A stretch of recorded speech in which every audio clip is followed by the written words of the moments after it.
Welcome to SoCal Sports Report's weekly podcast. I'm John Stellman, and we've made a few roster changes today, having placed the ever-reliable Vince Morales on the 10-day disabled list. We have Chris Foster filling in for Vince. Chris has been with us before. He's a distinguished sports writer, former LA Times columnist for many years, and well-respected in the community. John Adams is with us again, and we're ready to roll. A lot to talk about today, so we'll get started right away. Go over the Dodger game yesterday. They moved past Colorado and into the NLCS divisional playoffs with Atlanta. Right now we got the Cubs and Colorado battling in Chicago. I think Cubs were up. Colorado was up 1-0. Yeah, 1-0. Bottom of second.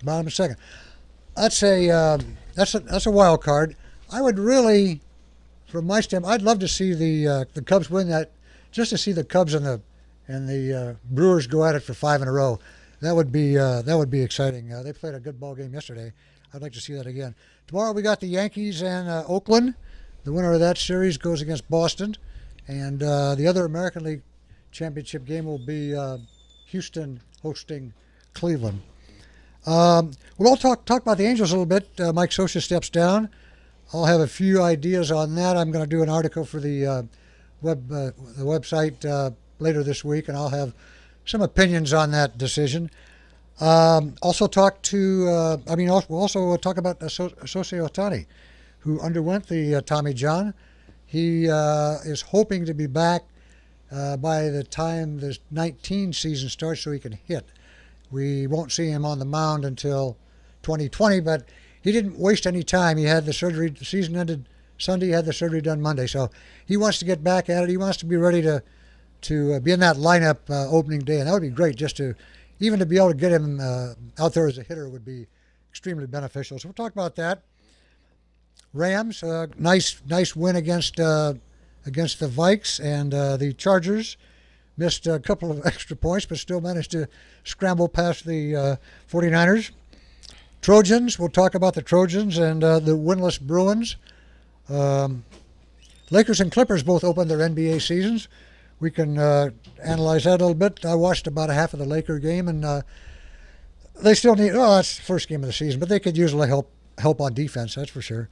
There's also some trade rumors involving those two teams that we'll get to. Let's see. The Ducks open tomorrow night. Yep. And at San Jose. Kings open Friday hosting the Sharks. And John will be here with the Ryder Cup. Yeah. So let's get going on the Dodger game yesterday against Colorado.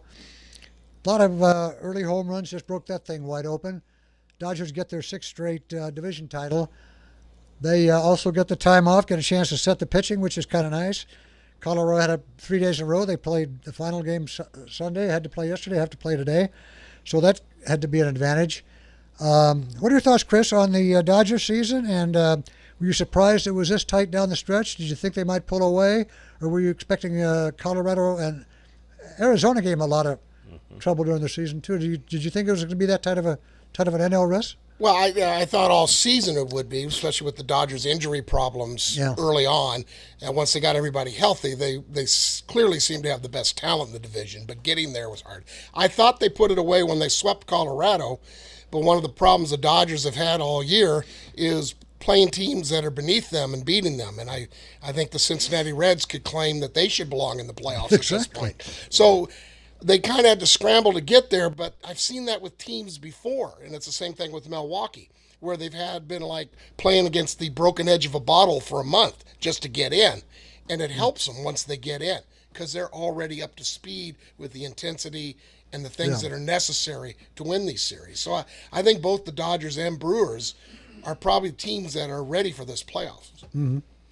Yeah, I thought it was great to see a young kid like Walker Buehler and put him in a tough situation there, and boy, did he perform, right? I think he did a great job. I still I still think the Dodgers are going to get themselves to possibly win the whole, get to the series, but they're still going to have to figure out their rotation when it comes to relief. I mean, Jansen gives up 2 back-to-back home runs in the ninth, and he still has never been, he hasn't been the Jansen of the past. And those are the kind of things that, if they can get their 7th, 8th, and 9th guys down, the Dodgers have enough starting pitching to actually, help them become contenders for the World Series. But when you're scoring, you're hitting home runs and you're scoring runs and not having to win games 2-1, and then it's easy to go ahead and give up two home runs in the ninth and not have a problem, right? But I the one thing that's like you said, is the Chargers are known for this, right? They're going up against a team that they should be beating by 10 to 12 points. And they play down to their level, right? So that's what you're going into Atlanta, a very young team, and don't play down to their level. Go in and take names and build yourself up a lot of confidence. And you guys are the experienced ones. Those kids in Atlanta are not the experienced ones. So you need to go down there and you need to take care of business and come back. Don't go play down to their level. And because the Braves organization is somebody that's actually, they have some young, they're doing it the right pitchers, way, right? Yeah. So more power to them. They got young kids that have no fear and they're playing good baseball, and they got, they have a chance. Just don't go play to their level. Go in there and say, no, we were in the World Series last year, and we're the team that you need to beat, right? And go show that. Don't go down and play to their I don't think Atlanta's going to be concerned. They aren't even supposed to be there. Right. Washington was the big favorite early coming out. But they are. You know what I mean? It's just like you didn't expect Oakland to be in New York. Exactly. Right? But they are, right? Well, the other thing with the Dodgers is I don't think they can sit around and wait for the home run. No, I agree. This isn't 1961 anymore, and right. They're going to have to move guys along. They're going to have to get big innings without relying just on the long ball, because you're in a series now where everybody's got pitching. And they're going to match up pitchers throughout it. Mm-hmm. So you got to be able to go from first to third. You got to be able to steal a base. Yeah. You got to be able to do some things like that. Situational to hitting. Move along, yep, right? I totally agree. Agree. That they can afford to give up 2 home runs, in the ninth inning against Colorado. They're not going to be able to do that. And move along. Here we are, and we're going to see Kershaw in Game 1. And he hasn't been the best in the playoffs. No, he is. He hasn't been the best down the stretch either. Yeah. So let's see how your ace does, right? So exactly. Well, I think they threw their ace yesterday. I agree. Exactly. I agree. Exactly. And we were talking about this before. Dave Roberts not making the same mistake Tommy Lasorda made 30 years ago in starting Dave Goltz and leaving Fernando Valenzuela in the bullpen. Right. I mean, he had a young guy. He didn't worry about whether there would be too much for him. He put him out there and he produced. Yeah. The game tomorrow is the Yankees and Oakland. The Oakland is surprised. They're $68 million team salary, which is about Trout and Pujols combined, and they've they're a bunch of young guys that really don't. They're not scared. They don't. Nobody figured they'd be there. I don't know where I had them in our preseason predictions, but of course all the suits. All the execs, they want Yankees Boston, of course. You can't, the TV, the markets, that's what they're looking for. Oh. But that'll be, that'll probably be the way it ends up. Yankees Boston, Dodgers,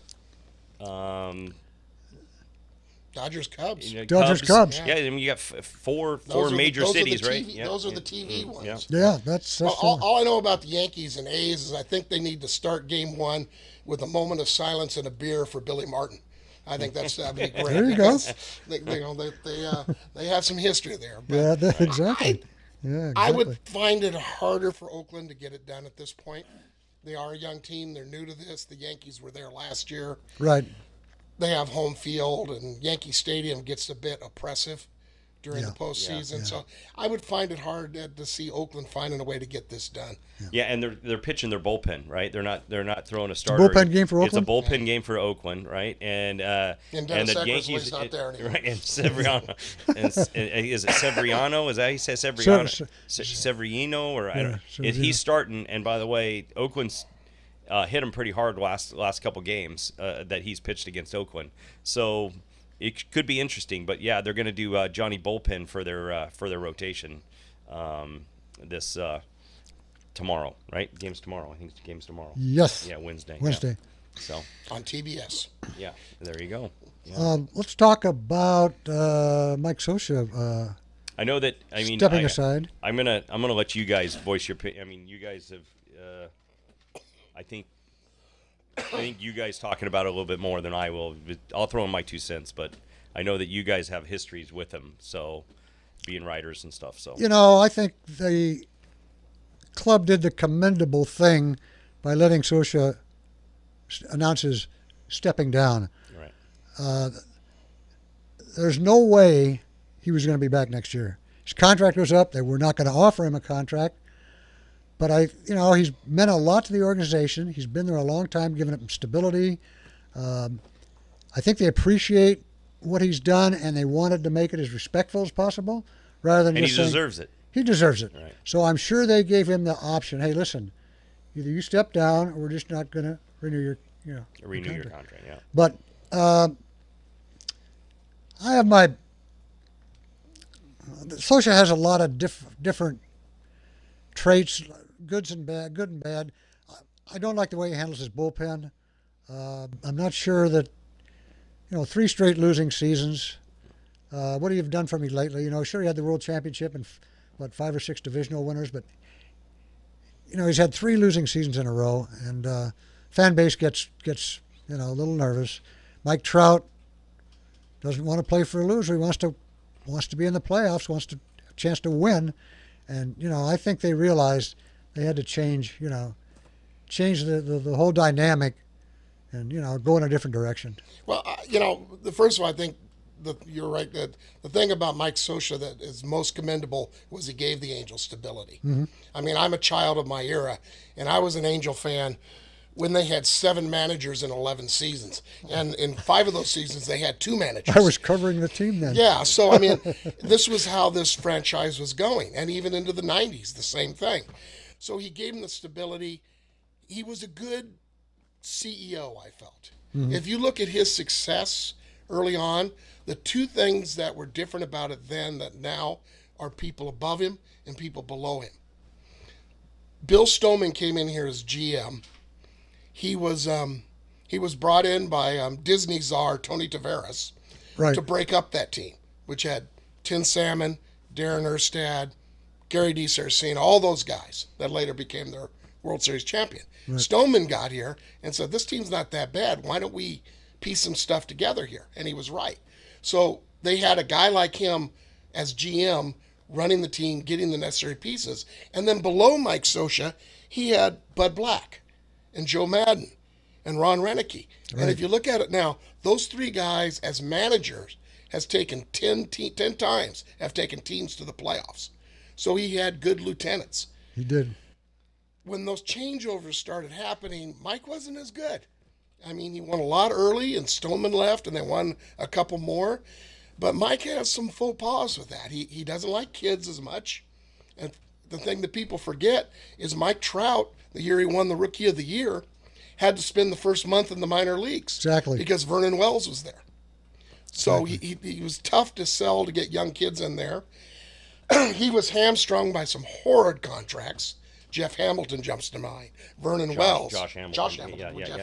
Matthews Jr. Yeah. So Matthews Jr. Yeah. So he had to deal with those, and now Pujols, who's on the downside of that big contract. Right. So he had that, but he also was very staunch in his ways. He had a guy named Mike Napoli, who was a tremendous hitter, and Scioscia didn't like him because he wasn't as good a defensive catcher as he liked. Well, they let him go away. And he wins World Series championships with Boston, with Texas. Yeah. He's hitting home runs left and right. Meanwhile, the Angels have got 205 hitting catchers. Yeah, and he hit about 8,000 against the Angels. Oh, God, yeah. So, I mean, I think Mike, the further Mike got along, the further he hamstrung himself, and also the more people above him were making his options limited. Plus, in this day and age, it's all about the analytics and statistics, and he's very anti-analytics. Well, and I'm kind of with him at that. You got to have a good guy in charge. People forget that Bill Stoneman, or maybe they don't forget, but it doesn't come to mind right away. In 1994, Bill Stoneman put together the best team in baseball in Montreal. Yeah. And then the lockout happened. He had Ken Hill and Pedro Martinez and Moises Alou. He knew how to put together a ball team. Mm-hmm. Well, then Montreal just wanted to cut contracts, and so it went downhill after that. Right. So, you got to have somebody good above the manager. Yeah. Great points. Okay, let's. And and I don't know, did you get to see his speech? At the very end. Did. I did. And what's great about it is, he got emotional when he started talking about coaching. He did. The coaches that were underneath him, that's when he got emotional. So, but I know at the very beginning of the year, the GM walked in to him in spring training and said, "Am I good this year?" And he said, "Of course you're good this year." He said, "Okay, then I don't want to talk about my contract for the rest of this year." And he probably said, "That's fine with me because I don't think you're going to get one anyways by the end of this year, right? Mm-hmm. Unless you show me that there's going to be a change here and you're going to go win the division and contend, right? But if we look at our past, we're going to have arms go, where guys are going to get hurt, and it's just the way that things are right now. But now they say Eric Chavez is probably one of the front runners for this position. I've heard that Brad Osmus would be Paul too, and Brad Osmus would be somewhat of a bench coach for a Chavez or something. I know Osmus has been behind the scenes a little bit too with the Angels, so I have a feeling that you're going to see that whole coaching staff be very young. Would you go after Madden? No. Really? Because I think Joe could be gotten. And I'll tell you why. I don't think he's very good with his bullpen either. Well, there's that issue, but part of it is bullpen's not around anymore in Chicago. Yeah. They're all hurt. Yeah. So I don't think the Cubs would let Madden. No, I don't think so either. But it's just something.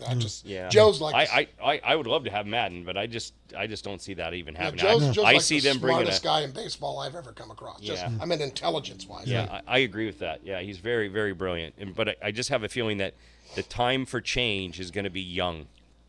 I think they're going to try to bring in somebody that's I don't think Socha will get another job.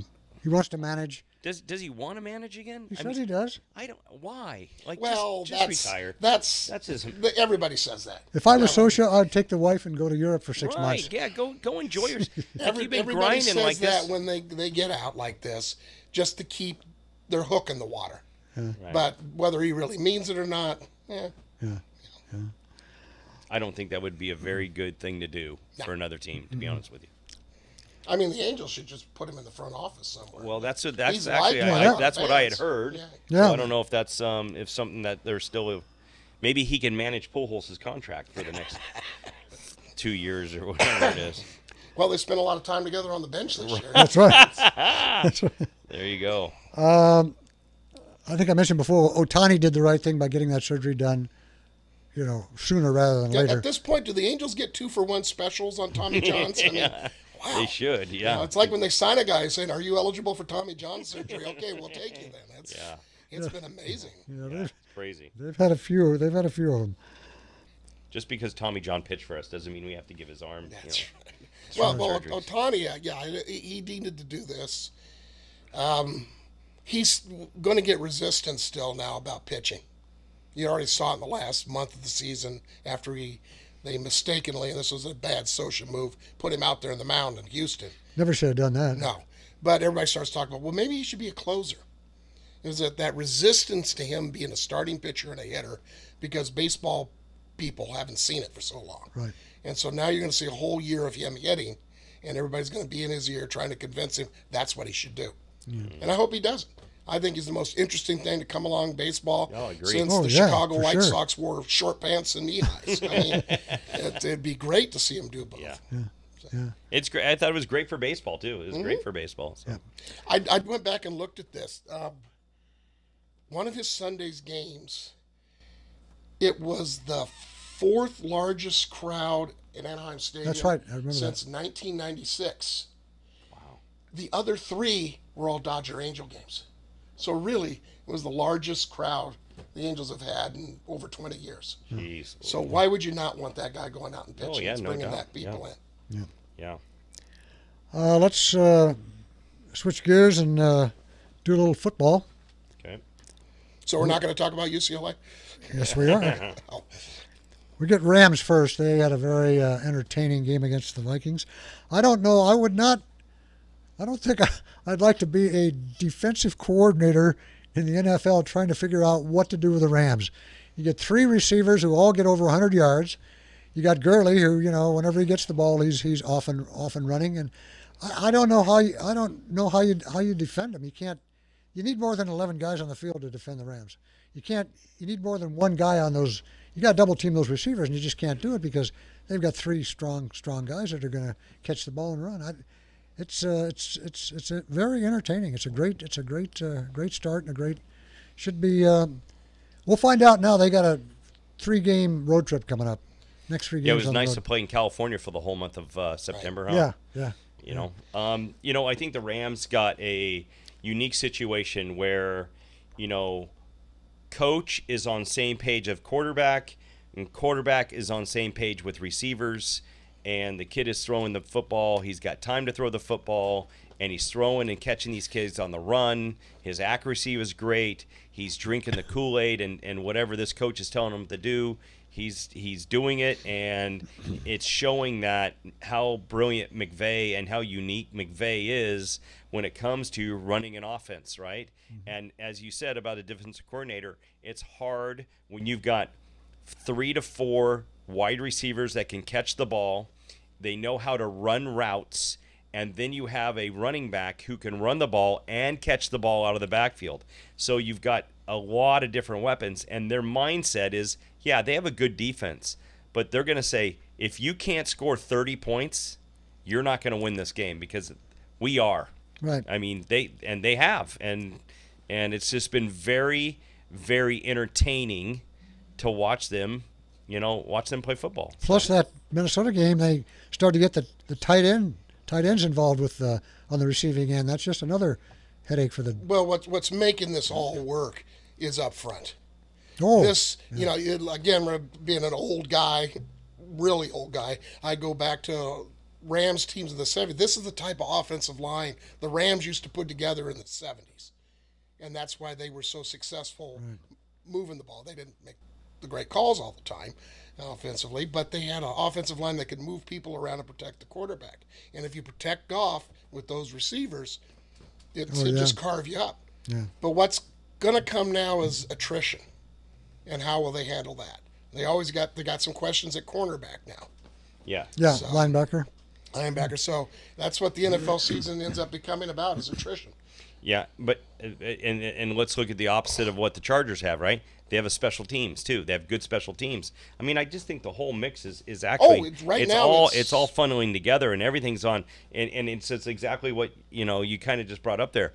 How do they handle the hiccups? How do they handle the speed bumps, right? How do they handle this? So they're going into Seattle. That place is a mash unit right now, and they're a 7-point favorite at a tough place to win. Yeah, it is. Right? So Yeah. that's telling me, well, you just lost Thomas. He broke his leg. Right. So, I mean, they're banged up there. So, that looks pretty promising. And then I don't know, the other 2 road games is it the 49ers, and I don't know where they go, but I don't think it's too crazy. The one that they're already talking about is Mexico City against KC. KC. That's what they're talking about, because they're thinking this could be the mini Super Bowl, right? They're both 4-0. Both, yeah, and they're all they got the machines running. It's on autopilot, and that kid last night, Mahomes, was impressive, right? That team's pretty good. Denver's got a pretty good defense.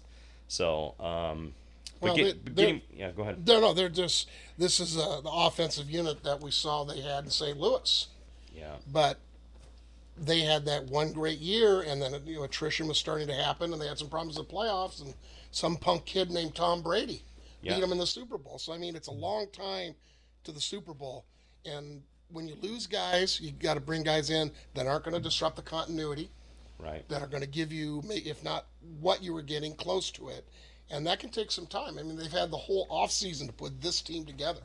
Exactly. They lose 2 cornerbacks. They got a week to Figure it out. Yeah. So that's the hard part about the NFL schedule. It's the whole thing is about attrition. I see where they're talking about Zerline now might be back this weekend. Can he kick for the Chargers too? Yeah. Yeah.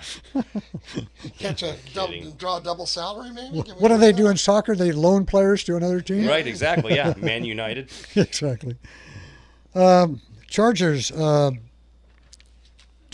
I mean, that's better than being 0-4. Right. But I mean, it was a perfect example of playing down to your level, right? I mean, you're not there 2 downs, I think it was, and you throw a pick 6.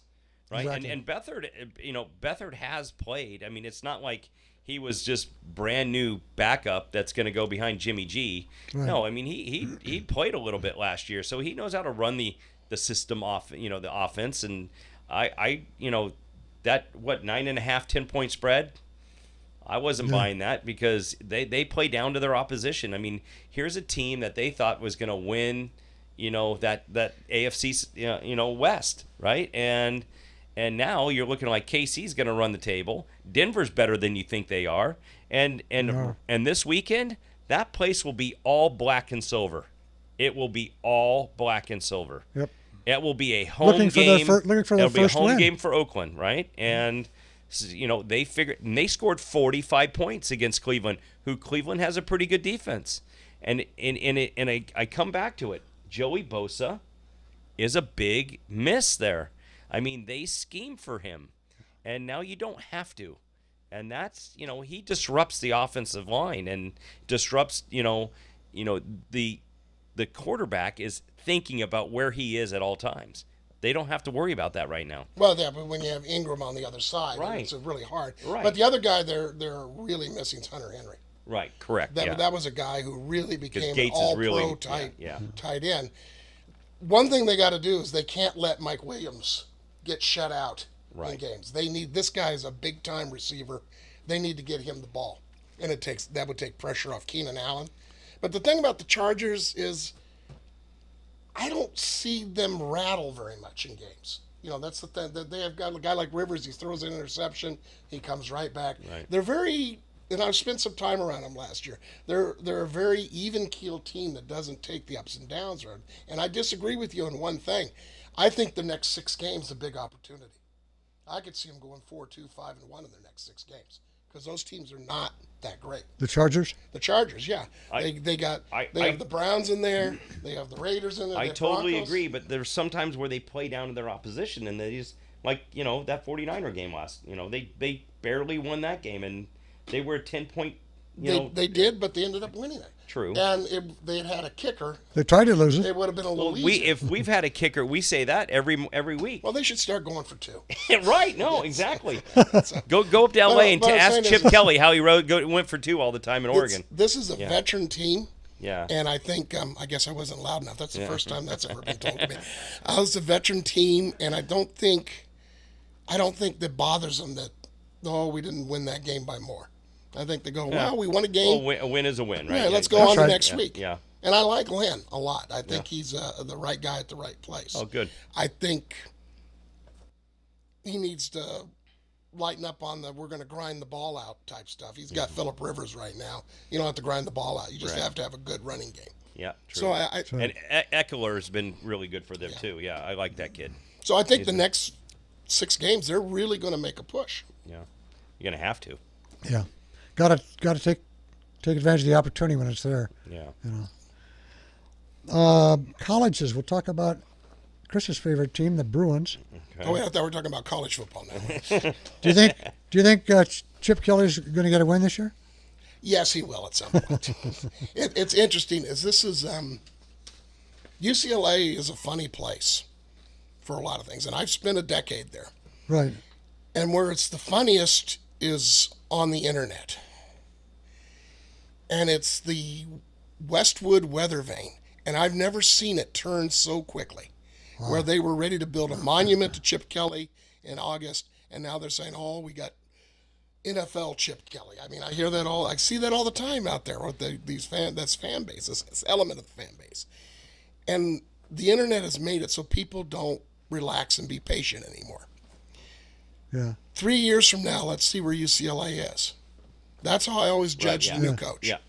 So he's coming in with a lot of freshmen, a lot of guys that were not recruited for his system. Exactly. And they had a pretty tough early schedule. They were going to take their lumps, and they could well go 0-6 before they win a game. When do they get Arizona? That might be their first shot. Exactly. That's what I looked at it today. It's Arizona, Arizona State, and you never know what can happen in a USC game. But those are the three that I actually see that they have a chance of possibly going 2 and 3, in those 3 games. But, they play Washington, they play Stanford, and obviously Colorado. I mean, they hung in there. Right. Actually, in that Colorado game, they go they get the ball in the start of the second half. They run the ball and throw the ball very successfully, getting down to like the 25, and then they only get 3 out of it. And then from that point on, you could just tell the better athletes and the speed of Colorado just more or less took over from that game.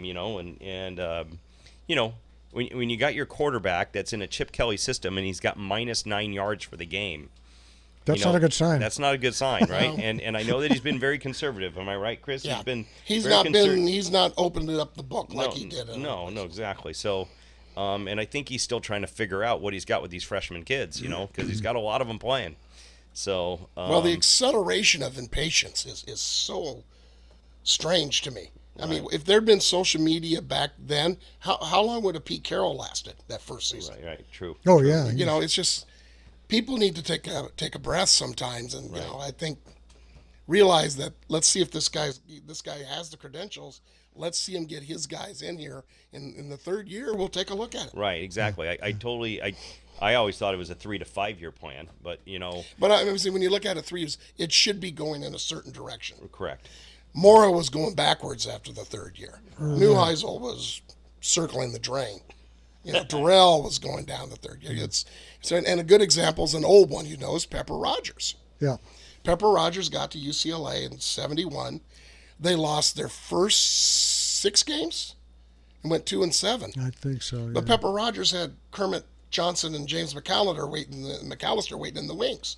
In the next 2 years, they challenged for the Rose Bowl. A new coach coming in has to get the people that's going to work his system. In his system. Mm-hmm. Yeah. Exactly. Has Chip Kelly got a hold of Bryant yet, the kid who left Clemson? No. And we're getting a hold of the guy from Michigan so far. Yeah. Don't bring in guys that have walked away from another program. Yeah. The Trojans almost got more yards in penalties than they did in total offense, but they managed to beat Arizona 24-20. Yeah, I mean, they're up 24-0 in the beginning of the 3rd quarter, right? And they almost lose this game. And you're right, penalties. I mean, that's just discipline, right? That's coaching. I mean, the cornerback, they're just seriously just pulling on the guy's jersey, like it was. And he pushes the guy out of the way, and he gets a pick. I think they got a pick, to help him out late in the 4th. But it was just like, it was obvious penalties. It wasn't like, oh, come on, that's ticky-tack, ref. I mean, the guy's pulling on his jersey. Like, it was terrible, right? Right. And, that's another system in there in Arizona where Sutherland's coming in and trying to make a running quarterback, a pocket quarterback, and that doesn't look so like much it's talent there. That guy was a preseason, Heisman candidate, and now he's like... Well, they're dealing with damaged goods now, too. True, that's part of it. They can't run him. He's got an ankle that he can't run on. Did he hurt? That's what I didn't know. Did he hurt the ankle before that Oh, game? yes. Yeah, it was because it was obvious that he was running on a lake and a half. It was the game before the Oregon State game. Okay. And then they showed it. The Oregon State players were twisting that ankle at every chance they could get. Oh, really? They showed some highlights from that game, yeah. So he's dealing with the guy who's not all there talent-wise. But, I mean, JT Daniels, 16 for 24 for 197 yards. I mean, that's just going to keep hopefully getting better and better and better, and he's going to, understand the system a little bit more and learn how to deal with situations. And I think the kid's going to be a really good quarterback. Ware has 173 yards rushing, and so it's balanced. But again, penalties will kill you in this game, and that's in my mind a discipline issue. That these either the coaches or these kids are not disciplined enough to make smart, decisions. And so. Well, you got to look at what kind of penalties are they. Right. Are they the personal foul type penalties, which is really being undisciplined, or is it grabbing a guy? That's you get caught. Basically. Right. So yeah, but there's I didn't good ways to get caught, and there's bad ways. Well, yeah, there's a way to do it. Yeah, Ones. there's a way. If I can see it on my couch, I mean, it's So I don't wholly subscribe to the discipline thing. If you saw a lot more personal fouls or stuff like that, then it would be guys losing their cool out there. But let's face it, their linemen haven't learned how to hold yet. Yeah.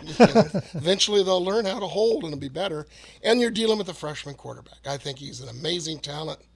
But boy, I saw Josh Rosen as a freshman, and he went through a learning curve that was hard sometimes. So, those things are going to be out there. But, every year everybody says USC has more talent than everybody else. Yeah. And I'm waiting to see that develop onto the field. Yeah. And I think that guy's under a microscope too, Elton. For his. Well, Swan signed him through 2022 or 23? Yeah, what's the Well, buyout? I should say actually more or less maybe the offensive coordinator. That's what usually happens is the coordinators go and then the head coach. But what's his buyout? I'm betting Clay Helton's buyout isn't a big buyout. Yeah, especially with USC dollars. Yeah. They print them there, I understand. Let's switch to my son will be excited about this. We'll switch to Laker Clipper. Okay. I watched about the first half of the Laker first game against Denver down in San Diego. It was entertaining. I mean, they were running, they were moving, they were quick. A lot of passing. They still got to figure each other out. The chemistry wasn't really all together yet. But LeBron, it's going to be a learning experience.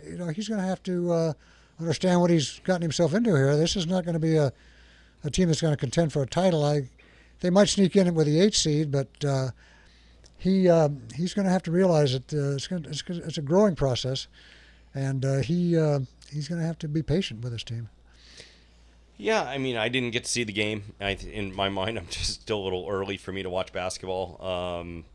But he played 15 minutes. He only had 3 points, but you're right. He's going to have to figure out how this puzzle's all going to be put together. And I don't know. Were they running a lot with Walton's offense, or how was They moved up and down pretty good. Did they? I love was it JaVale McKee? Yeah. 17 points and 7 rebounds in 15 minutes. And it looked like Kuzma had a pretty good game, and Ingram had a pretty good game, and so I mean, if we can get those guys, and it looks like I don't know how Rondo looked, but I have a feeling the ball situation is they're going to milk him and just kind of say, "Oh, you're really not ready yet. Like we're going to keep pushing you out." And even though he thinks he's ready, I guarantee you they're going to. If Rondo's winning with this whole thing, they're going to keep pushing him to be like, "We want you to be 100% before you come back." Well, and I think they're going to. I think the best thing that LeBron has done, second best thing after his school, is what have you heard from LeVar lately? Oh yeah, you haven't heard. So there's a new sheriff in town. Lonzo Ball may finally have the proper mentor for his career in the locker room. Right. And so I think Lonzo, having known him a little bit, I think he's smart enough to realize I can learn from this guy. Mm-hmm. And maybe Dad can just go back off to Lithuania, where I guess the younger brother got kicked out of a game. They're slapping his teammates in the head, causing fights back there already. But LeBron didn't come here to build. Yeah. He's here to win. Mm-hmm. And it was an interesting deal to me all along that you've had trouble beating Steph Curry in the finals for 4 years. Got him once. Now you're going to be. Now you're in the same conference. So, right. But I think being in LA was important to him, and you're seeing some of the things he's doing here. Yeah. I guess they're talking about making Space Jam 2, which please don't. Yeah. And the other thing is they're not done here. They're going to still go out and get either free agents or trades or whatever to get bigger names to put somewhat of a dream team together. But I think they can. I think Kevin they Durant's can talked about. There's rumors about Kevin Durant coming down here next year. I mean, there's a lot of things that are out there floating around with Davis now, and we're talking about Anthony Davis, right? So yeah, I mean, who's a monster. I think they're going to do a little better than get in at 8th. I think they're capable of being a 5-6 team. We'll see how it plays out. See how the injuries go. See if Dad stays in Eastern Europe and stays out of their way. This is a phenomenal guy. I mean, Jordan, or James. That's the two you discussed now. Yeah. They would really like to trade for Anthony Davis now. Oh. And they've said that a package of picks and players, and the only guys that are untouchable, LeBron, of course, but is Brandon Ingram. And Kuzma's not. Kuzma, any of those other guys, they're going to give New Orleans a chance to, I don't know how to look at it. Yeah. What would how many picks they want, how many players they want. If they can have anybody on that roster other than LeBron and Brandon Ingram, if you get Davis is a monster. He would be, and he's a guy, huge. Unlike Kawhi, he's a guy that wants to play with LeBron. Mm-hmm. Right. He doesn't mind being second fiddle. He doesn't mind, taking a back seat. He wants to win. And it's got a kind of a Mike Trout feel to it, right? It's like he wants to go play for a winning team, Yeah, yeah. Well, if that's the case, I wonder if Lonzo Ball likes gumbo. Yeah, right. Yeah, exactly. Yeah. Yeah, he could be. He could be headed that way. For that type of player, that would probably be one of the things that would have to be. But what one of the 3 or 4 to be in. Yeah. What they want us to do, they'd like to trade for Davis this year, and then go get a max contract next summer, so they'd have their three-headed monster. And like you say, I heard. Was it one of the commentators said that he would like to see them, if they did get Davis, like to see him bring in a guy like Klay Thompson, who would give them an outside shot, a consistent outside shot that they really don't have now. Clear up the middle a little bit, and put pressure on the defense to do some defense on the perimeter. Well, they ought to start talking to Dad there too.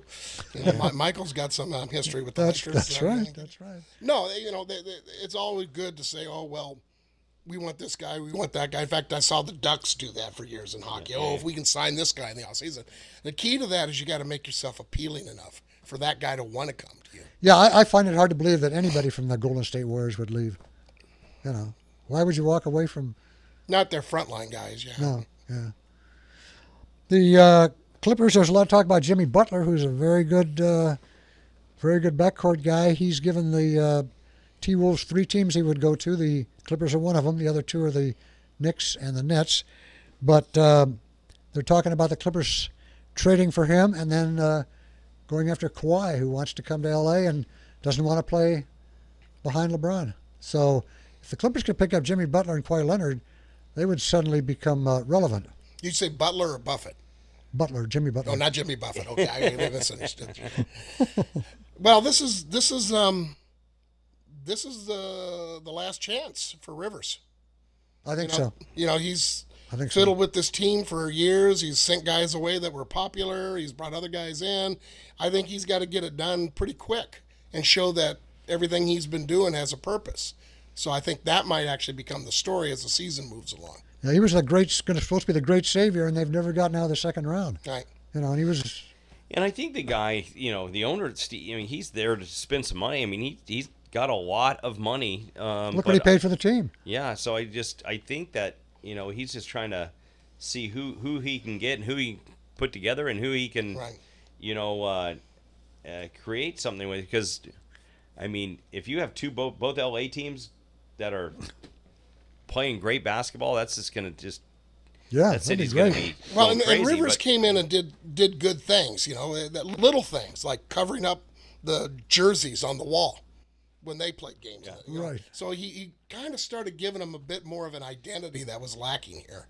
But you also got to win. You got to get somewhere, like you said. So the other thing is, like, you can see the Rams, right? The Rams are starting to build a squad for when that new stadium.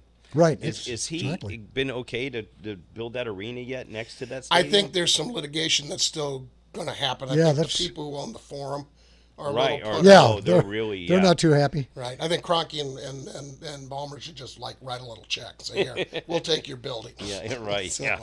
But yeah, that's still got to happen. But yeah, teaming up with Kroenke is a good thing for both of them. Right, yeah. And so if they can get that done, then that kind of pulls an audience away from Staples Center. What is that, like Walmart meets Google or or something like that? Something like that.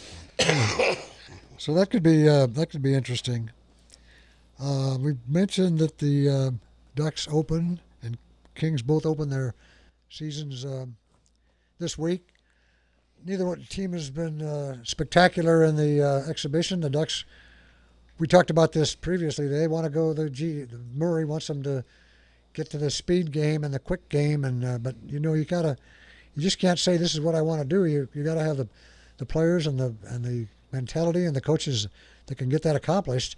They want to be quicker like everybody else is, and the Pacific Division is going to be brutal with the additions that Vegas and San Jose have made. Those are the two top teams in the Pacific. Now they're just going to be. Yeah, I know the West is going to be crazy, right? I mean, it's going to be. I mean, with Vegas now being a contender, and I'll tell you, the Sharks have just traded the world away. That's right. That's the story right now in this division is how does San Jose go? Yeah. Right, because San Jose is going to be. They put all their cards in. We want to win this right thing, now, right? yeah. Right. And then you've got. I mean, Perry's now hurt, which to be honest with you, I'm okay with that. That's fine.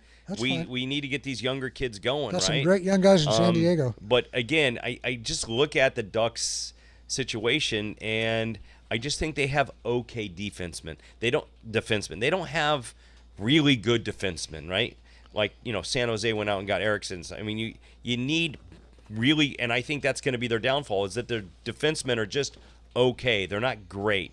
I think this way, it reminds me of kind of like South Coast baseball, right? And South Coast high school baseball, where at the beginning of the year, before the season started, all 5 teams were in the top 25 in the state of California, and then they just started beating the crap out of each other, right? And then they all sprinkled away, and the elite went to the top. But that's what's going to happen. I'm like, it's like one of these deals where the division, with the Ducks and the Kings and San Jose and Vegas, they're all going to beat up on each other, and then they're going to win every time they go out of their division and play. So I just, I'm curious to see how this whole thing sprinkles out when it comes to, how the home and aways for each team in the division work, and then how do they do outside of their division? How do they do on the East Coast against the Pittsburghs and Washingtons, and how they play outside the division? And now you're just going to have to fight for those points, so I'm curious to see how that all kind of sprinkles out, because you have 5 teams that actually could make the playoffs in other divisions. I don't know. Well, the philosophy for most hockey guys is you build from the back forward. And San Jose has created a back now that, I don't know if there's a team in the NHL that can throw that sort of defense team out. It's like what the Ducks had years ago with Niedermeyer and Pronger. Yeah. So, if you're getting shut down on off, it doesn't matter how many flashy guys you have. If that defense can handle you, you got a problem. So, I mean, they're going to have issues with that all year. They're going to have to be better defensively than I think their players may be capable of being. And even the Kings have good defensive pieces. It's just, Doughty and So it's, like I said, San Jose kind of flipped the whole game in this division by making that trade, getting Carlson. Right. Oh, and they gave the world away too. They did. They did, but that better work. What was it back in the didn't Arizona Diamondbacks do that back in the day when they had Schilling and Johnson and all those Gonzo and all those guys? They just said, we're all in. Like, it's either this year or it's not, right? Well, and they won. So exactly. San Jose can't be throwing 3-0 series leads anymore. It's got to get done this year. San Jose's been an underachiever since their inception. Well, they haven't. They're the only California team without a cup. Mm-hmm. You probably remember the back in the day when the Rams traded Ollie Matson. Mm-hmm. Played 9 players or 12 players or some ridiculous thing. I remember the Dickerson deal too, and the Rams got a ton in that, but they didn't draft well out of it, and it didn't work out. And John Robinson was gone. Right. If you're going to go all in like that, it better work on both sides. It better work on the other side too, where you got all this now. Let's make something of it. Yep. I mean, when Edmonton sent Gretzky south, they got pieces and they turned them into another Stanley Cup team. Yep. Mm-hmm. So it's not just San Jose. Both sides. It's got to work on both. Yeah. By the way, we're going to just ignore it's not even an elephant. I don't know what it is in the room.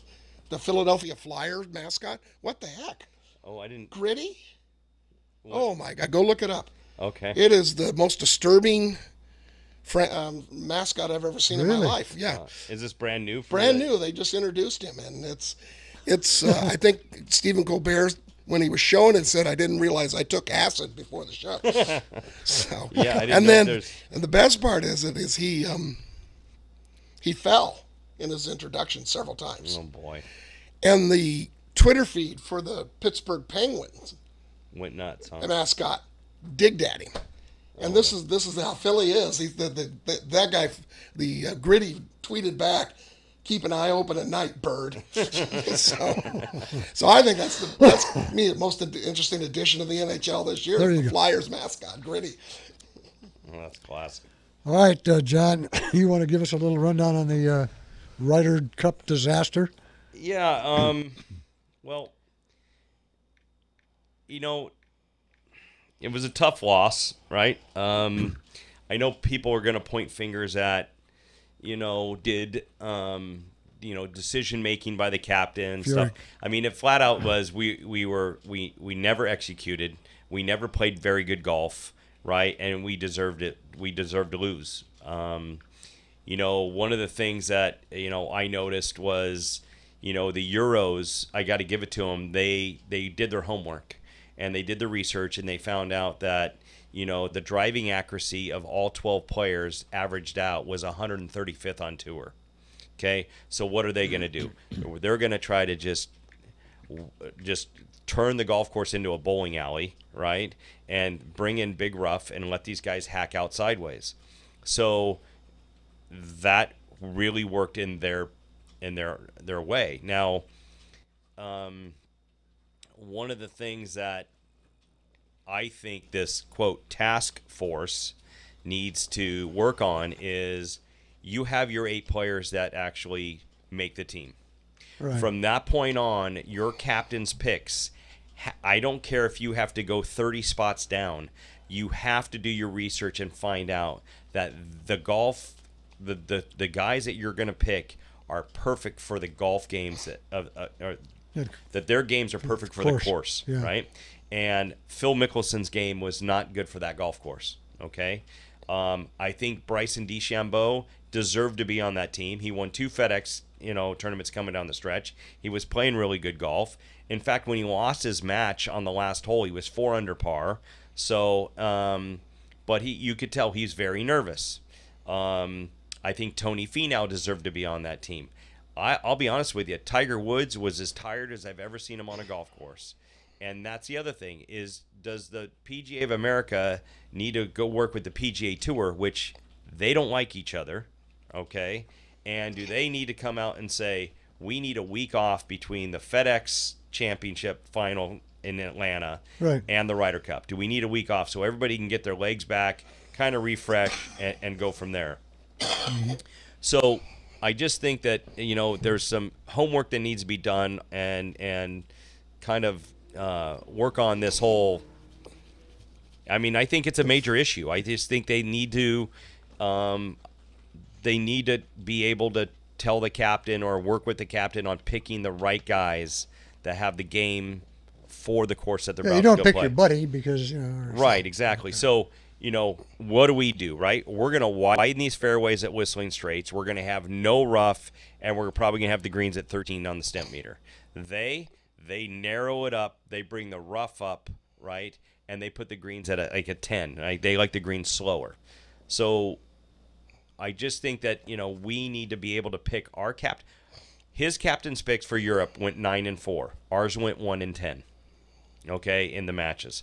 So we need to make sure that we're picking the right players as captain's picks that are right for the golf course that we're going to be playing on. There you go. The other thing that I think is something that we need to look into is the President's Cup. The President's Cup is a debacle right now. It's never been, it's been close at the very beginning, but after that, it has been a complete dominance by the U.S. And I know, and that's run by the PGA Tour. And I know that a lot of, major Australian and maybe major players that are on that Australian Asia team, some of them don't even want the Adam Scotts and the Mark Leishmans and these kind of guys. I don't even think they want to play anymore because it's just a landslide. Like, we kill them in that thing. So why don't we take some of these veterans away, make them assistant captains or captains and vice captains, and bring the younger guys in, bring the Bo Hostlers in, bring the Kevin Kisners in, and the Alexander Shoffleys, and let them play with the Justin Thomases and the Ricky Fowlers, and just make the team really young, right? And you never know, you might find a Frankie Molinari, Tommy Fleetwood match, right? Like, it was a new thing. We found Justin Thomas and Jordan Spieth play great together. Like, that's going to be probably a team for the future. So let these kids understand how to play these matches, as partners and alternate shots and best balls, and get some singles experience. So they're prepared for the Ryder Cup. Now, again, the Ryder Cup is 15 times bigger than what a President's Cup is. I'll be dead honest with you. It's only big when it's away. It's not that big here in America. Okay? Right. But let them get that feeling. Let these younger guys, and by the way, having the younger guys on board, I think the competition's going to get really close, and they're going to have to play where, it's going to be a close match coming down the stretch. And so I think it's, to be honest with you, I think it's the graduation of Phil and Tiger. I don't think you'll ever see them play ever again. I hope you enjoyed their time. They went 0-5, right? But, Tiger, I heard, is the President's Cup captain against Ernie Els next year. So they're probably, and what was classic is Phil in the press conference comes out and says, I had an absolute blast with these kids today, and it's motivating me to work harder on my game, to be in the top 8 for that in Whistling Straits. And I'm like, really? I mean, because you're not going to get picked if you're going to have to just create some miracles to get picked for this thing. So, well, that's more power to him, but I hope he does. But that's bowing out with saving face. Right, yeah, because the last time he was in a press conference on the bad side was at Glen Eagles, and he threw Watson right on the bus but him and Furyk are buddies, so he was not going to do that. So, right. But I think this task force has a task. They have a lot on their plate right now to kind of fix this whole thing. I think they really need to work on how they're going to, organize the captain's picks for the golf course that's being played. I think that's the key thing. Just don't pick, even though the guy that they picked was, I think, there's 8. I think DeChambeau was 9. I think Phil was like 11. Finau was 12. Like, he almost went pretty much right in line, instead of looking down the road, and picking a Shoffley who's playing good golf and hits the ball really straight. So, hopefully it was a learning lesson for him. The Ewers were the better team. They deserved to win. They played the best golf, and now I've heard rumors that it's starting to all get stirred up now. Now the drama's coming out where players are now speaking up about other players, and it's starting to get nasty, high schoolish a little bit now. Yeah. So, and that was the other thing is I got to give it to Bjorn. Captain Bjorn, he came in and got the Roses and the Poulters and the Garcias, and he kind of said, hey, this is your team as much as it is my team. You get all these kids to be one.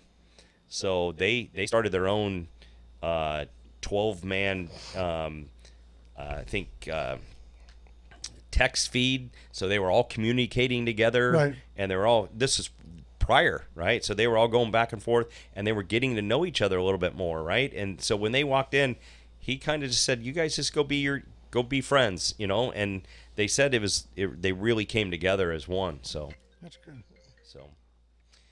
So that's it. So All hopefully right. it's better next. It's Whistling Straits, 2 years from now. So hopefully it's on our side of the water, and hopefully we can redeem get that ourselves. trophy back. Yep. Yeah. Can Brexit affect this? I mean, no longer can British players play on the Euro team. We might look into a little loophole there. Yeah. We had They had British players on that Yeah, team. but with Brexit, will they be allowed to anymore? Yeah, I don't know. They're not part of Europe anymore. Yeah, Come on. that's true. Yeah. So good point. Anything else we need to? Thank you, Chris, for making the time. I appreciate it. I hope I didn't talk too much or too poorly. Glad we could get you on board here. Gritty. No, there you go. I think if that's it, then we'll call it a day, and we are out. Peace.